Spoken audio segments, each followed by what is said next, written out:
of cool. Yeah. Yeah, I had a lot of British people like commenting on it, which was kind of funny. Like, that is, I guess the London, it must have hit like the. I think it hit their. I think it hit their algorithm somehow. So you got to work this in somehow, and like you got to learn from that, right? You got to like when you do like the rest of them, you got to have like France or something. Yeah, but the boarding the ship one has already almost hit 600 views, and like it took me like a week for one of those videos to get that much, and this is after 2 days, so like something's working. Well, see, this is going to be like you mentioned this last night, right? It's cumulative because now more people are aware of it, so they want to see what's going on. And I picked up another 10 subscribers today, so I'm up to 320. Yeah. Hey, everybody, happy Monday! Happy Monday! And we're early, so we're not prime time tonight. We're early, but we are here. It is Ricky's late for Mohawk. Well, yeah, we're prime time over in Europe. It's let's see, it's about 10 o'clock where Mohawk is. Yes, see, we know because of the Olympics. Right now, she's in Barcelona. She's 6 hours. Well, 7 hours from me. She's on the same time as Paris. Then. Yeah, she is. That's how it works out great because they're always talking about Paris time. I'm like, well, that's the exact same time zone as Barcelona today. And let's see. Or did Barcelona? She's probably winding up. No, they're still in Barcelona. They beat the Barcelona team. I'm saying they're probably getting ready for bed and all that. I mean, it's. Oh no! Yeah. Well, I mean, they're college kids. Who knows? And they're just messing around. I mean, they're playing teams, but I don't. It doesn't matter. They did destroy the team they played the first game, but they were short. I mean, they looked. The Chicago team that Paige brought over, they had a huge height advantage over that team. I said, Paige, I hope you won because you had a huge height advantage in that game. She said, oh yeah, we won. Because one of their girls, this was cool. Like one of the girls on the Chicago Pages team is from Spain. So she's Mohawk, Scotland. We're glad to have you here. It's good. International today. Yeah, two people in the chat. Neither one from the United States. We're getting the love from our home country. What's up? But we did. Let's see. 2 tweets ago, so she's still up. She just retweeted. They did a pool workout. So it's the whole team in a swimming pool at their hotel, looking like they're doing water aerobics. There we go. Tricky, like, hey guys, like, I think she said she was out today. Yeah, was she commenting somewhere? No, I just had the thought. I was just thinking. No, it's her never sent a message today. Yeah, she said it's her anniversary. Mm-hmm. She said it like 17 times last week. She made it very clear. I'm pretty sure. I thought so. I mean, if not, I hope I didn't drop the ball. Okay, so we would love. Okay, Twitch is being twitchy. We would love comments and questions for the show today. So if you have them, drop them in. All right, let's do this.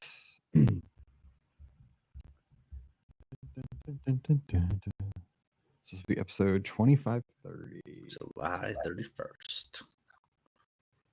Wow, the end of July. Here we go.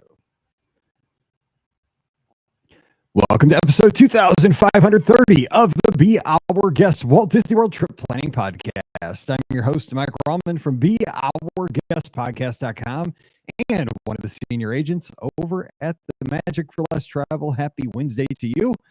And welcome to the last day of July. Can you believe it? I'm not even going to mention what's going to happen next month here around the United States, especially in the Midwest and in the South.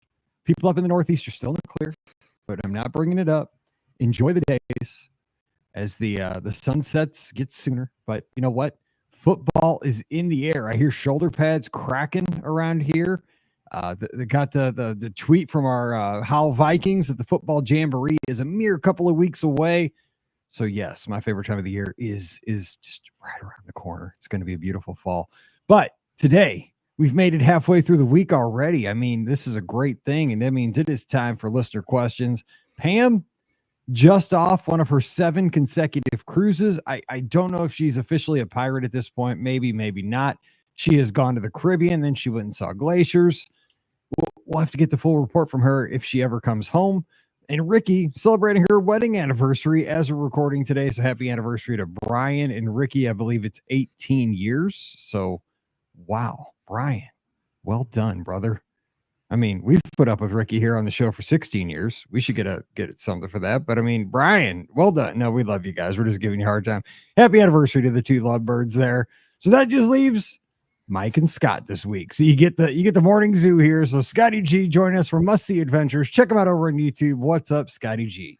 Happy Wednesday, Mike. Love answering the listener questions. And I just apologize in advance that the ladies left us hanging this week. So you guys got to put up with me and Mike. So may the force be with you today. But I think it's going to be good. Let's get some good questions out here, Mike. We are going to do the best we can. Apparently, Facebook and Twitch are giving some listeners some issues, but we're gonna power through here. So hang with us and give us a shot and give us the feedback. Let us know what is going on there. But we're gonna start off with the question here from Sean in the inbox here, and he says, "Happy Monday, BOGP crew. Happy Monday or Wednesday, depending on when you listen to the show. We have a split stay coming up in December. 2 nights at the Polynesian and 2 nights at the Grand Floridian." I like the way Sean stays. It's a great start. Dude, he stays on the monorail loop and he likes that side. We might as well just add 2 nights at the Contemporary, right? Well, why not? And then a couple nights at Wilderness Lodge. And then I guess you could stay. Then maybe go 2 nights at Caribbean Beach too, you know, like this is like a Pam Forrester trip right now. Seriously, Sean, come on now. I mean, you're knocking it out though. This is a great stay. He says he's checking in at the Polynesian on December 8th, and he's checking in on December 10th for the Grand Floridian. With the new Lightning Lane rules, I know I can buy Lightning Lanes 7 days before arrival. We have annual passes, so our park reservations are already locked in. So again, he does have to make park reservations because the APs. You got to remember that if you don't remember that APs still have to do park reservations. With the split stay, will I be able to pick my Lightning Lanes for the entire trip 7 days before my check-in on the 8th? Or will I only get the Polynesian days? Then 7 days before the Grand Floridian check-in on the 10th, will I have to make my picks for the second half of the trip? I haven't been able to find information on split stays. Thanks for the guidance, Sean up in the mitten. Hey, Michigander. Well, so what would you think on this one? Well, I think this is going to tie into dining, and that is always based on your reservation, right? So if you have a 7-day stay, then tied it to a 3-day, like you're doing 7 days at a moderate, then 3 at a deluxe at the end, you can book those first 7 days as 60 days, and then you got to wait till 60 days before your third one. I think it's going to work the same way for Lightning Lanes. Wouldn't you think, Mike? I don't know for certain, though. I would guess so. Yeah, I would think so. Because it's like the same system. I mean, it's the same. I feel like it's going to feed off the same system with like the rules for days tied to a reservation. So I'm going to have to say that you book the Polynesian, and then you have to wait until 2 days later to book your Grand Floridian ones. What I'm thinking though, since he only has such short stays, right? Like, I mean, he's staying 2 nights at the Poly. And so could he not book 7 days though at the check-in day at the Poly? Yeah, you can for that one, but then you can't do your grand ones at the same time. Basically. So he can only do 2 days when he checks in at the Poly. And then you have to wait 2 days later. That's right. Which would still be a week before that check-in date to book the other one. I mean, the system is so new yet where I haven't seen this question like pop up anywhere. But so again, Sean, this is based on just past experiences with other similar policies and systems with Disney. But I believe you would, just because they're separate reservations, you would have to wait another couple days after you make the first one. And the good news is that what we've seen from all the feedback over in the clubhouse, again, beourguestpodcast.com/clubhouse on the theme park thread, there is just up to the minute information on people that are in the parks and also people that are making the reservations daily and learning from the system. And I haven't seen anybody bring up split stays, especially with regards to folks that have annual passes. And that would be more likely. People with annual passes would do splits. It's easier to do it that way. But what I would do is throw that in there because especially Cody, he's like, he loves this stuff. This is like his jam where he's running scenarios and stuff like that. And he might have an answer already. So throw that into the clubhouse and see what people say. And that's the thing for Sean, like this is still a few months out. Like we're talking about a December stay. So I think we have some time still to kind of learn the system and how its full functionality. So we should have a solid answer here within the next couple of months. I think we'd finally see the scenario happen. Yep. And have a great, the good news is though, people are having, I mean, knock on, fake wood here again in the studio, that the system seems to be working pretty well. Now, we did talk on Sunday night's show that there's some of the availability there is a little bit later in the day for some of the big time, like tier 1 attractions. But for the most part, people are getting on and being able to make their selections and be done with it like within 20-30 minutes. It's not a taxing or hard situation. People are finding the system very fluid and very easy to use. I mean, not hard. I love it. So even if you got to do it 2 days, I don't think you're going to be on there very long either day. So that's good news. A Dawn here on YouTube, who's tuned in live as we record, says, has Disney said when 2025 bookings will open for Disneyland? I wish. And the reason I read this is because maybe we're going to light a fire under Disney to release those 2025 Disneyland packages. Because a lot of times we talk about things here on a Monday when we record the shows, they happen by the time the podcast releases. And that'd be nice this week because we're in a little bit of a lull and we need it to happen because I'll be honest, I need to book my room for the Disneyland Half Marathon weekend in January. I'm ready. And a lot of folks are in the same boat. Now that we have the races, a lot of folks are, excited to get January booked because, hey, August is tomorrow as this show releases. I mean, it's late, and Disneyland does that. It's shocking, I think, for us that are kind of Walt Disney World fans, because especially Walt Disney World's been releasing earlier and earlier in the year for the next calendar year, and Disneyland just goes late. I mean, it's August tomorrow, and we still have 2025. It's frustrating. I remember that last year because I was doing the return of the Disneyland races, and I was watching it every day. Like, when are they going to release? Like, do I book a like a good neighbor hotel in the meantime just to secure like a spot? You know what I mean? So that I can feel that stress. And why do they got to do that? Like, you train for, like, I say train, but you kind of do. You train for like how Walt Disney World is, right? Oh, I gotta book like so many months in advance, and then you think you're gonna do the same thing when you go to the other coast, and it's completely backwards. It feels like it's kind of funny when you think about it. So I'm thinking real quick, because you've been out there many times. I think I might go. So I stayed at the Grand Legacy last year, and that worked out great. I mean, the finish line was like right behind my hotel. It was nice. I mean, it was a basic hotel room. I mean, just real basic at a decent rate. Just right across the street from Disneyland, perfect spot. Like the Tower of Terror was right across the street. I think I might go Hojo this year. I don't know, just for the history of the place, right? I mean, people really love it on the street. Maybe Hojo. Just try it out. Yeah, it's not a bad pick. I like the Fairfield. Disneyland. I mean, Fairfield. I like Disneyland, but I want to. I'm solo. I don't want to spend too much. If a family was with me, I'd do Disneyland Hotel. I feel guilty when I'm by myself. I feel like solo, unless if you just got a big bankroll and you're like willing to spend a little extra, which I get. Like, there's some great reasons to book at a Disneyland, on-site hotel. But if solo race weekend, I would definitely do Good Neighbor for sure. Yeah, I was never. And Hojo is a popular one with the lizards. Yeah.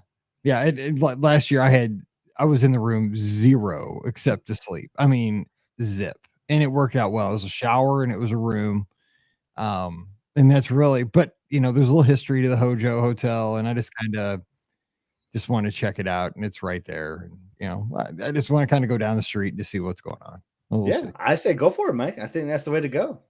Man, the cool thing is with the Good Neighbor too, you can book packages because like you're not a pass holder out there, right? So you got to buy tickets, and that's nice, right? You can book the Hojo and add a ticket package, which I've always been a fan of.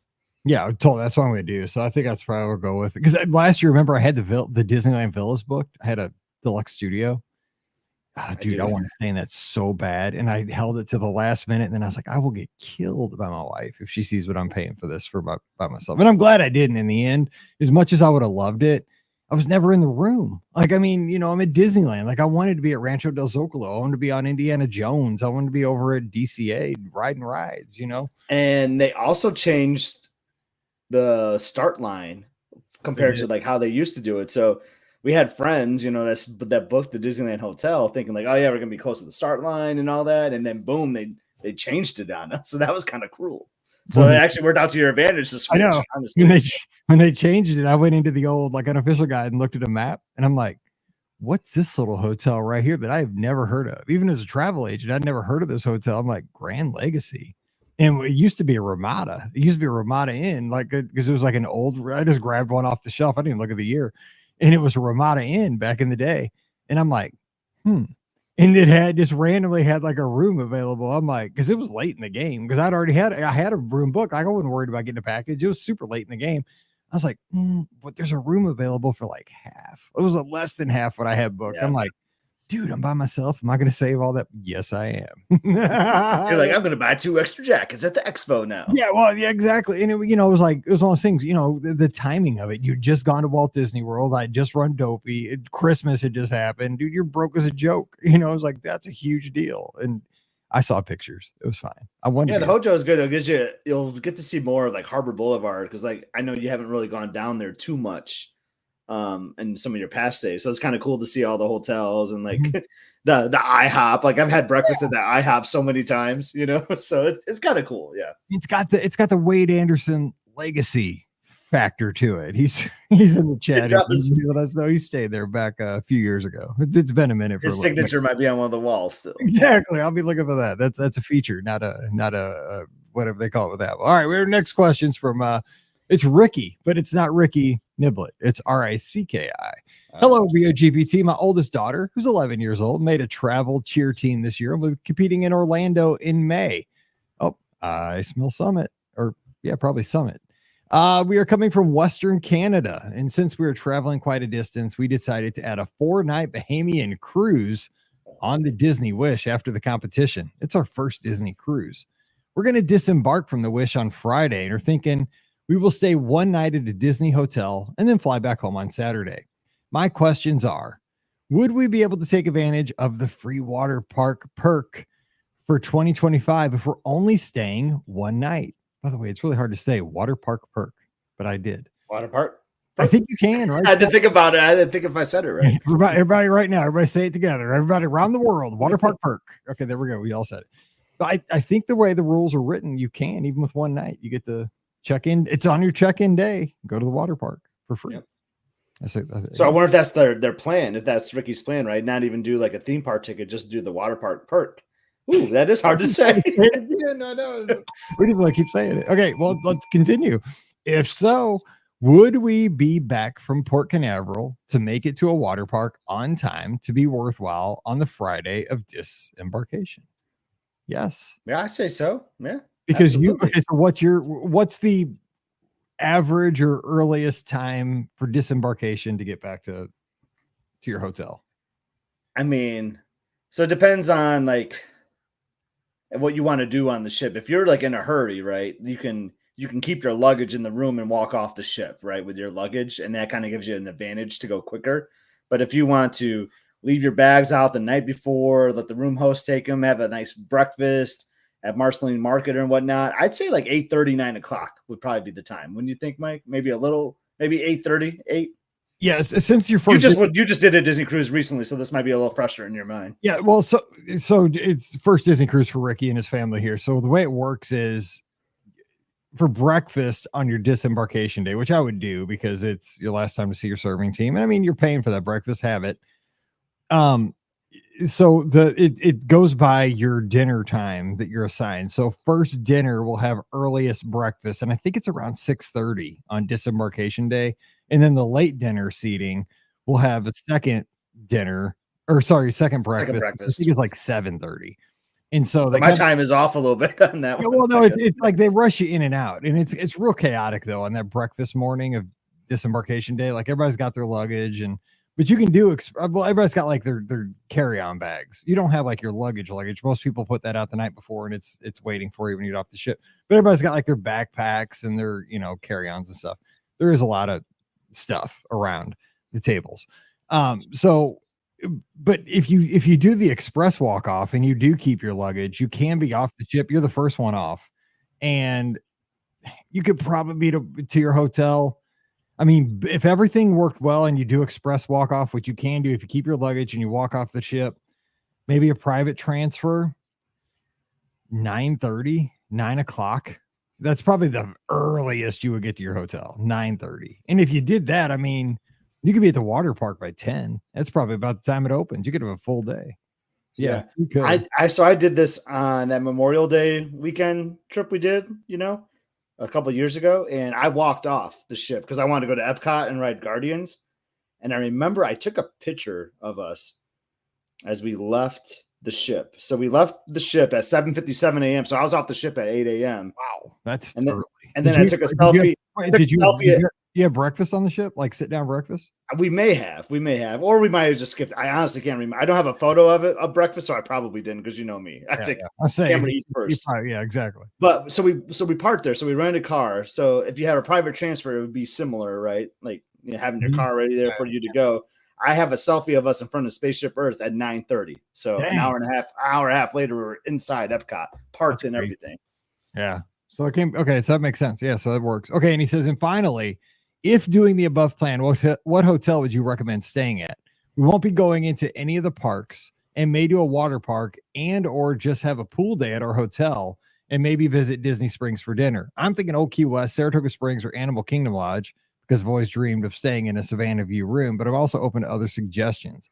My family was down at Disney World last May and had an absolutely fabulous time thanks to my obsessive planning, which was assisted largely by learning what I learned listening to the podcast. Thank you as always for the wonderful content. I look forward to each and every show, Ricky. Well, thanks for listening up in Canada. We appreciate that. We'll be rooting for you guys in the Olympics here this next couple of weeks because we love our Canadian friends. Rhonda Lee's listening right now. Go Canada. Man, so Old Key West was going to be my place, man, because this is what I did before my cruise. Just a couple of weeks back, we went down there the day before on a Friday, sailed out on a Saturday, made a pool day. We hung out there. Had some food from the not the gurgling suitcase. What's the Goods to Go? Goods to Go, yeah. And we had dinner at Olivia's. We took the boat. We went to Disney Springs. We saw the drone show that was going on. We did a little, window shopping, snacking. I mean, it was a great day. We didn't spend any extra money really. It was just a relaxing day. Then got on the ship, so it'd be kind of in reverse. I had actually different thought. Until I heard like the Disney Springs dinner, because that's a great location if you want to have dinner in Disney Springs, right? You just take the boat over. The boats are running. In May it should be, but you never know, right? Like though there could be a drought. We've seen that the last couple of years. Mm-hmm. But I was actually going to go for Coronado, Mike, because I think there's so much great pool activity, and like I'm just for like not to like sell this. I don't want everyone booking Coronado and keep it away from me, but I just love like the value you get at Coronado Springs. Like the dig site is a great pool. They have those quiet pools. I know you're going to go to the water park that day too, so the pools might not mean everything to you, but there's so many great things to do around that resort. I think it's just a chill spot, kind of like Old Key West a little bit.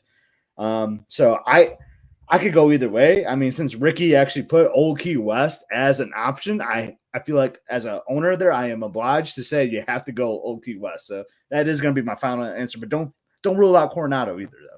And he said he's kind of always dreamed about Animal Kingdom Lodge with the Savannah View room. That's a great splurge because if you want to do that, it is kind of a pricey deluxe hotel. And if you're going to do it for one night, that's time to do it, right? I mean, it's, you don't have to do it for 7 nights. You get that Savannah View. You have two great pools because you have the Jumbo House feature pool, which is great. It's huge. It's fun. You can go over to the Kidani pool if you want. That's kind of got like a lot of water features. It's across the parking lot. It's not really a layout pool. It's more of just a activity type pool. But then, you have a lot to do there. You got great dining. You got Boma. Jico would be I don't think you probably do Jico. It's kind of a signature restaurant with the kids. But you have the animals to wake up to and take in. So you got a lot of stuff going on there if you just want to make it a day. But my thought is, and I know the water parks close earlier than the theme parks, but like if you're wanting to really enjoy a resort, like going to the water park might not be the best idea either, right? If you really want to take in, and I know that was an option Ricky mentioned, maybe like it's just maybe forget about the water park perk too and just do a resort day. So that's just something to keep in mind. Like if I want to go to Animal Kingdom Lodge to see the Savannah and do all that stuff, then I might just not go to the water park. That could be an option for me. So here's the thing, my cheap self, right? Because I always check myself because I'm cheap. But if the water park's free, I might go to the water park for 3 hours.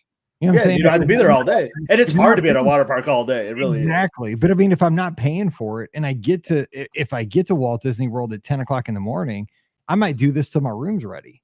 You know what I'm saying? Because that room might not be ready till 1:30 or 2. And, go over to, especially if you're like at Animal Kingdom Lodge, man, you're right down the road from Blizzard Beach. Or if you're staying at, say they pick Saratoga, that was one of his options. He's across, or Old Key West, you're right across the street from Typhoon Lagoon. You are. But I mean, everything's going to be open. I know we've kind of been all over the place with this question, but it's funny. This came up in the clubhouse today, Mike. Someone was talking about Animal Kingdom Lodge, like going in there just not even as a resort guest, just going there to visit it. And I remember years ago, we did this like Beat It activity where you go around the resort, you do these different activities. And I've been afraid to mention that as like a suggestion on the podcast because I don't know if they ever return those. But I went to Plan Disney today, Mike, and I found the question where someone asked, had the Beat It activities returned? And this is 2023, so last year. And the panelists said, yeah, those are back. So that's another great perk for Animal Kingdom Lodge. You can just do all those fun activities like setting up the food for the animals to eat. The Boma still does like the cookie decorating or the tours of the restaurant. So you can really turn a whole day into Animal Kingdom Lodge for sure. Was it Ian that answered the question? I can't remember. I'll have to look back. Maybe it was. So we went from Old Key West to Coronado to Old Key West back to Animal Kingdom Lodge. I'm sorry, Ricky. This is why the girls in here. And you know what? I mean, good luck to the cheer squad down there. I believe it's at Summit, unless your daughter's a world cheer member. So either way, have fun and hit 0. That's all I got to say from one cheer dad to the next. We should put a poll in the chat and at the end of the episode, see where all the listeners said and say, hey, Ricky, this is where everyone else said to go. Absolutely. All right. We have another question from Mark. He's in Portsmouth, UK. How about, was that near where you was Portsmouth? Did you go by there? Do you know?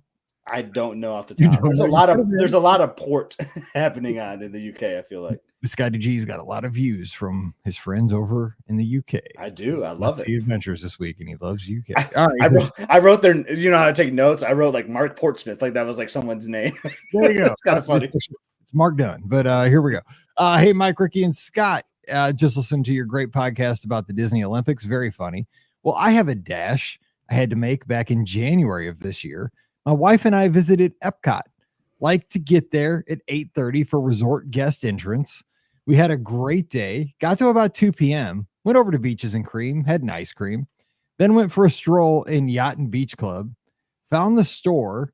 My Sharon really liked the lounge fly bag they had there.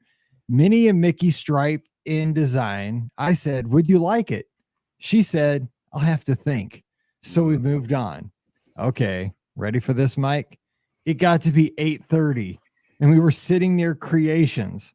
My wife I know where this is going. My wife turned to me and said, that bag was nice, wasn't it? I replied, you kidding me? How on earth am I going to make it to International Gateway Beaches shop and back again before the fireworks? Mike, I did it in 25 minutes. My wife out. Yes. This reminded me of you with the race bib over Wine and Dine that one year. My God, yeah. So what was the name on that one? It was because I forget the Eugene. name. Eugene, that was totally it. Yes, I was way. But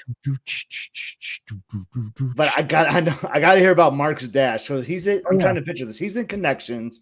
Yes. 30 minutes to fireworks. 25. So he's got to make his all the way over to International Gateway, up the hill, around the Epcot area resorts to Yacht Club and back in the park in 30 minutes. Do not discount the hill because that hill is for real. That hill is for real. And the human obstacle course that International Gateway offers around the fireworks, not to be discounted. It's ridiculous. Okay, let me get back because he's got the little emoji. He said, I did it in 25 minutes. He's got the little emoji with the tears. I love that. Like crying tears. He says, my wife was hysterical with laughter as she saw me hurtling towards her in the most ridiculous walk she had ever seen. No running, of course. Anyway, feel free to share this. Love the show as always. Hoping Disney changes the individual lightning lane pass for international guests. Take care, mate. Mark from Portsmouth in the UK. You know what? Just for the fact that Mark has completed this amazing Olympic athletic endeavor, Disney, cut the international guests some slack and let's open up that early booking window to everybody around the world in the spirit of the Olympic spirit. Let's do it right now. Make it happen. So he had to go through Canada, right? Like that had to be the smartest move. Well, let's see. I mean, yeah. I mean, if you're, he's on like that side, the Mexico yeah. side, but you had to cross over. I feel like, or else it's going to take you too long. Yeah, we need to see his GPS. We need a GPS.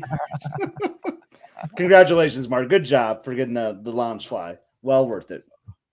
Oh my goodness, that is pretty good. Let's see here. We got a question from Len. He's a Sparty fan, just like you, living out in Maryland. He's always here in the chat a lot. He's not here tonight, but he's probably we're early, so that's probably our problem.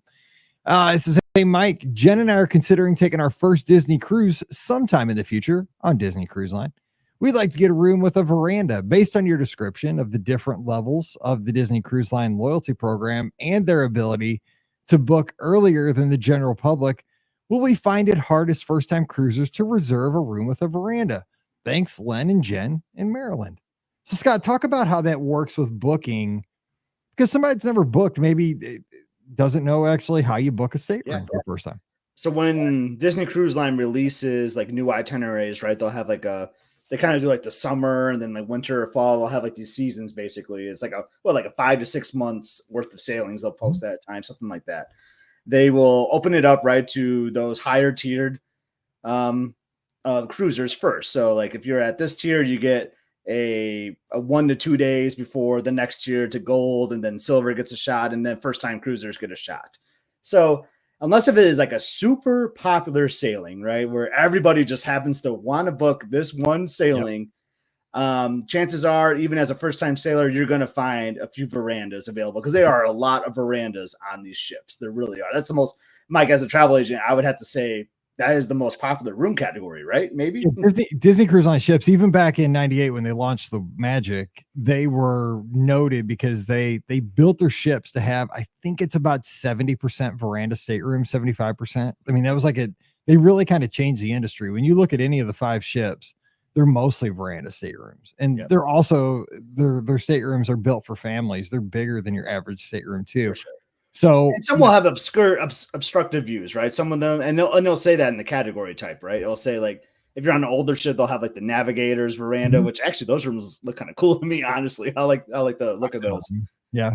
Have you been in one of those before? I've sailed actually when I sailed the Magic, I was in a navigator. Okay. So I still haven't done the Magic or the Wonder yet, and I would love, because I think they're only on those 2 ships, right? I think they have them on the Dream and Fantasy. Oh, they do? I didn't know that. Okay. Yeah. I've always wanted to sail on one of those. Maybe for my next one as well. They're corner rooms, basically. Yeah, I like those. But anyway, so some rooms may have like an obstructive view, but again, like unless if this is like the most popular sailing ever that Disney's ever done, very good chance that you're going to be finding a veranda available for sure. Now, it might not necessarily be in the part of the ship you want, right? If you're very specific, like I want deck 8 midship veranda, well, then like you're going to have to open up your parameters a little bit more as a first-time cruiser and be willing to go aft or forward or maybe a little lower, but you will find one.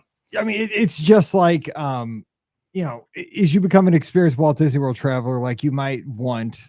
And again, it's actually better with Cruise Line because you book the actual stateroom, right? You know exactly, unless you're booking in.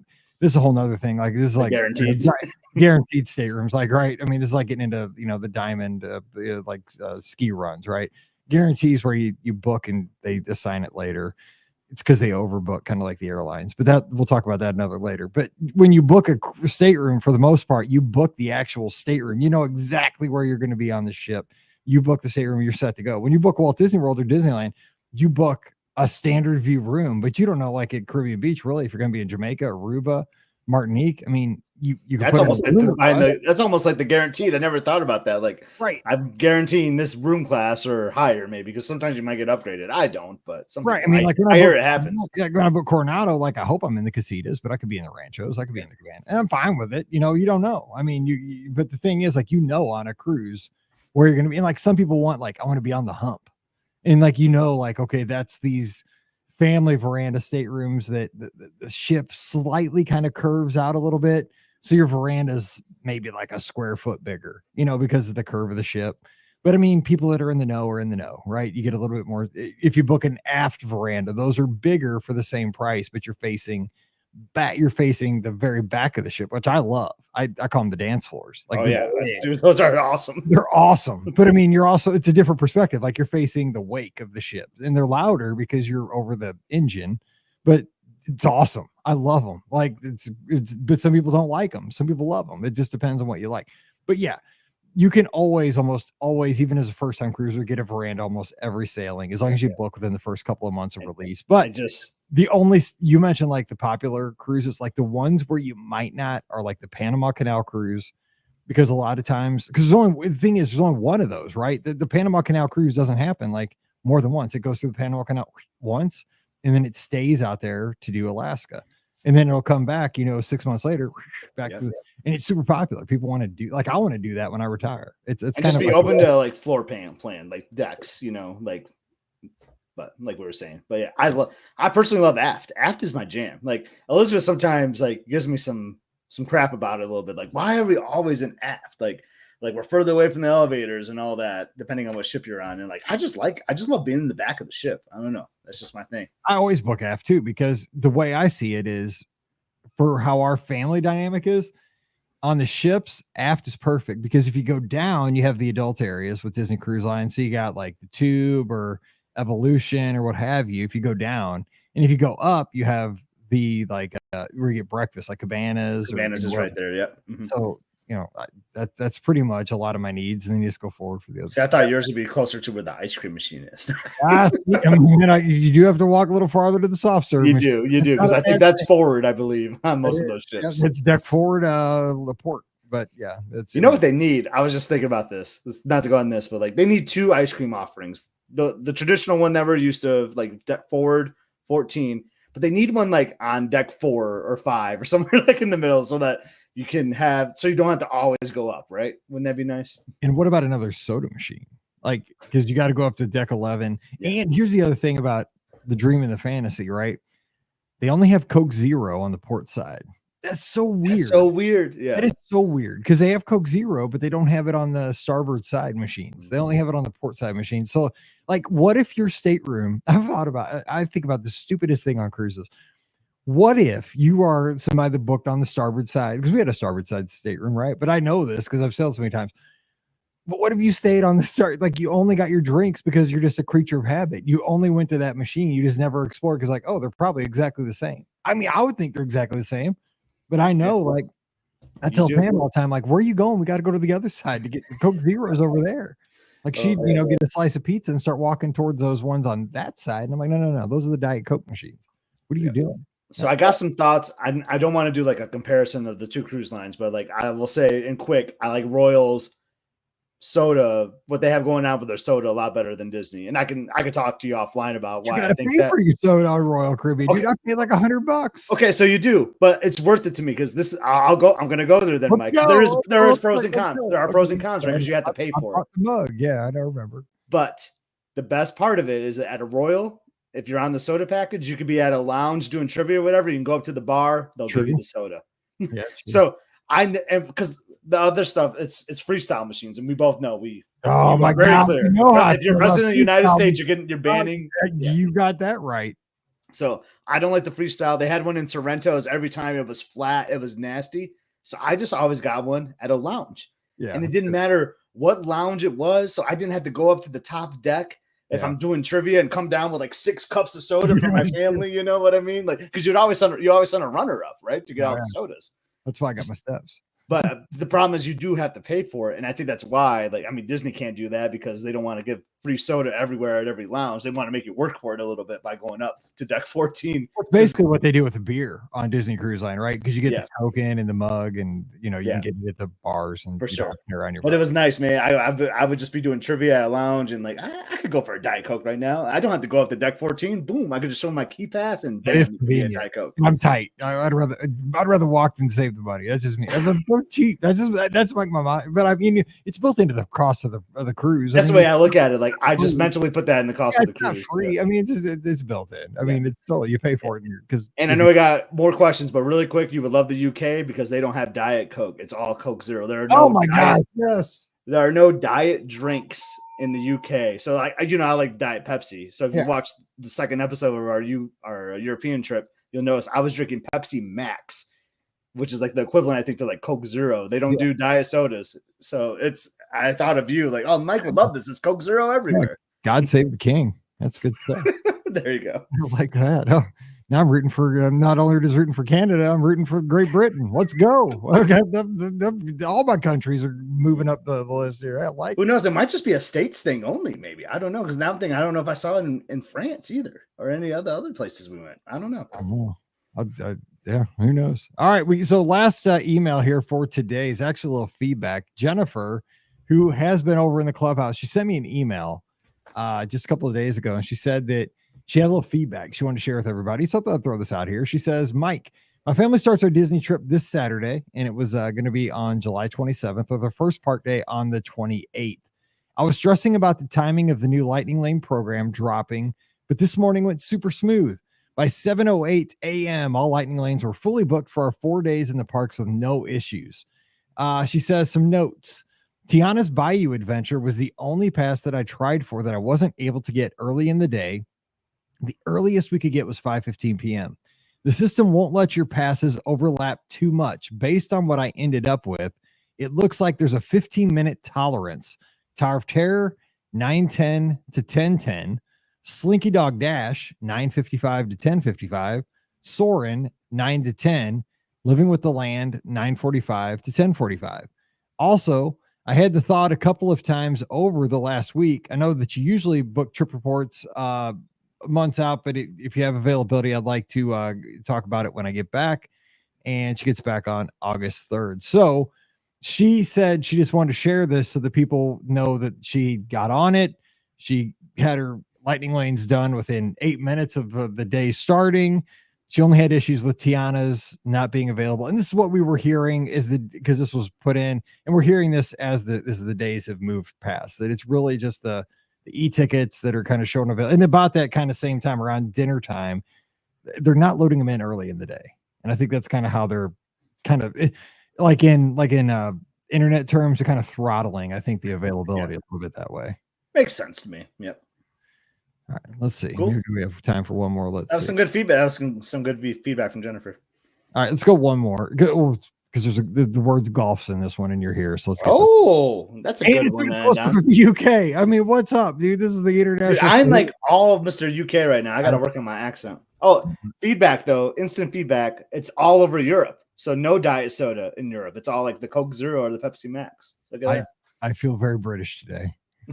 That's another reason for you to expedite that passport. I'm just saying.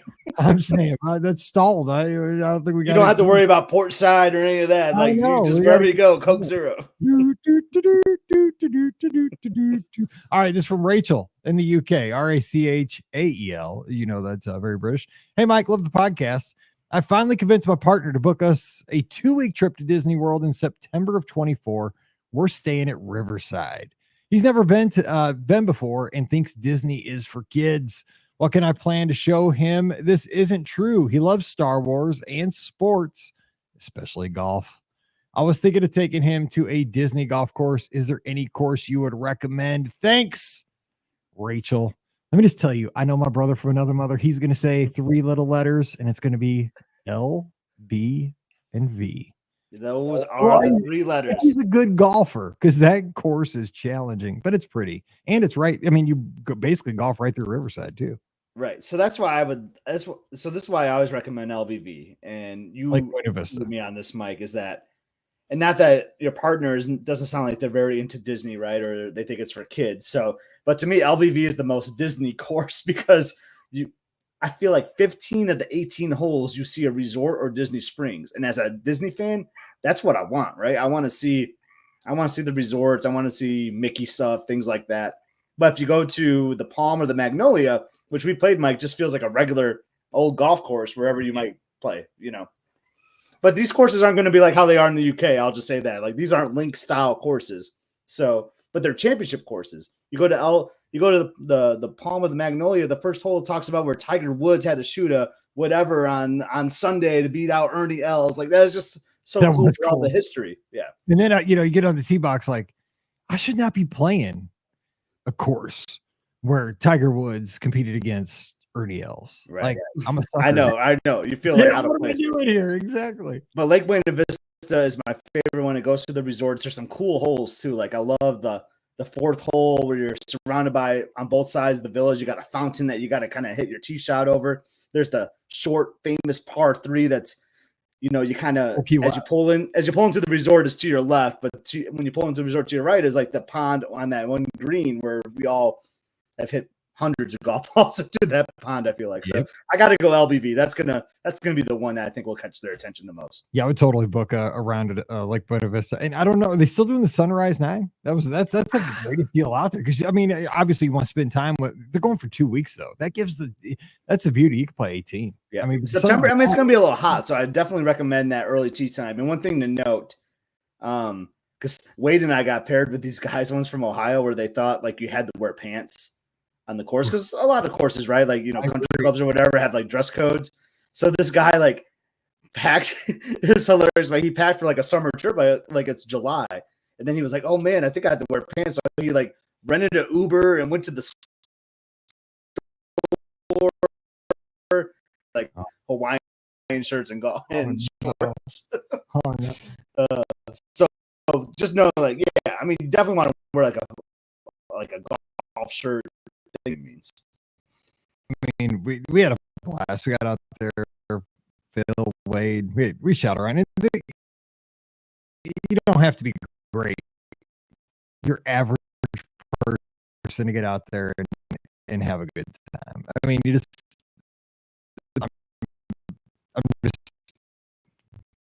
basically barely hit the balls and moving. Everybody's happy. But some other things, though, you can take the boat over, go down to Disney. You're not into like a nightlife, like having a cocktail or not. There's still plenty of things to do at your resort at Riverside. Have you called Bob or jazz music going? Like, oh my God, he'll be ready to book in our trip afterwards. I'm just saying. All right. Well, that is going to do it for today. But if you have a question, let's get it in the inbox right now as you're thinking about it this week. Mike at brguestpodcast.com. Just put listener question in the header, and we'll get it right there for next week's show. But don't forget, we want to see you in the clubhouse. brguestpodcast.com/clubhouse. That's where the conversation goes 24/7. Listeners all around the world, you have a question. Honestly, you'll get an answer probably within the hour. And a great discussion around all the questions too. We talk about life there. We talk about everything, not just Disney. So come on over, be a part of our community. Again, brguestpodcast.com/clubhouse. The show is always brought to you by the Magic for Less Travel. We'd love to help you plan your next Disney adventure. No additional cost to you. That's the best part of it. And you support the show with every trip we book. So come on over this week, themagicforless.com. Please also use our Amazon affiliate link. It's brguestpodcast.com/Amazon. And thank you very much to our Patreon supporters. We've got a lot of support this week. So a huge thank you for that. And when you support the show, so come on over, check us out this week. We'd love to have you. Patreon.com. That's Epscott for Scott, EPSCOT. Check out all the stuff he's doing over at great. Episode 3 is out now. Episode 4 is probably pending soon. And of course, we'll have our live call-on show this Sunday night, 7 o'clock Eastern, 6 o'clock Central. Give us a date. So until we get back together again on Friday, where we're going to talk about Scott's shirt on, we're going to talk about what it is like to be a stateside Disney fan. He's still at Disney World countless times, DVC member. But what was it like to in about a day and a half? So I have many questions. I want to start with Walt Disney World, Disneyland Paris, dining attractions that I think we have some that are similar. We got a lot of France in the news right now with the Olympics going on, so it's a very timely show. So we'll have some fun with that. So come on back on Friday. Let's wrap the week with a little Paris as we talk to Disneyland Paris. So until then, you guys have a great Wednesday. Stay safe, stay healthy, and we'll see you real soon. All right, so I'm going to let me I save wonder what's this. up with the connection. And I'm going to reset it. I don't know what's going on. I've never had issues with this. So let me save this real quick. Episode 2 for the good news is the audio is totally fine. Good. I wonder if it's me. Like, am I having something to do with it? StreamYard. Oh, it could be StreamYard. Yeah. Let's see. Episode. Nope, it's not 24. Dude, it was weird. I was answering that last question. I don't know if it picked up in the audio. I started wheezing. It was so weird. Like every time I like inhaled to like talk, I was like, you gotta be careful. You gotta get my go to pick it up. That's why I got a windscreen. Because if I don't have a windscreen, it picks up everything. Yeah. Sometimes my nose whistles. Okay. Oh yeah, that'll happen. Yeah, you don't. I was just loading up my photos for Disneyland Paris. Okay, so look at this. Okay. Look at me and this guy. Dude, that's the Casey's guy. Okay, so I'll send you